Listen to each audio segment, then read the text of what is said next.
Assalamualaikum. Korang puasa ke hari ni? Alhamdulillah. Tapi korang jangan lupa untuk kekal aktif tau walaupun sedang berpuasa. Ramai ingat bila berpuasa kita kena banyak duduk, tidur, rehat sepanjang hari. Tapi sebenarnya kita masih perlu melakukan aktiviti fizikal yang kadar ringan untuk kita kekalkan kesihatan badan kita dan kekal cegas. Tak semestinya dengan bersenam. Buat kerja rumah pun dikategorikan sebagai aktiviti fizikal. Buat kerja kebun dikira.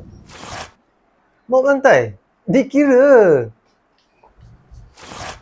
Dan bersih-bersih bilik pun dikira sebagai aktiviti fizikal. Semua aktiviti ni dapat membantu badan kita untuk bergerak, bakar kalori dan memberi manfaat kepada badan kita.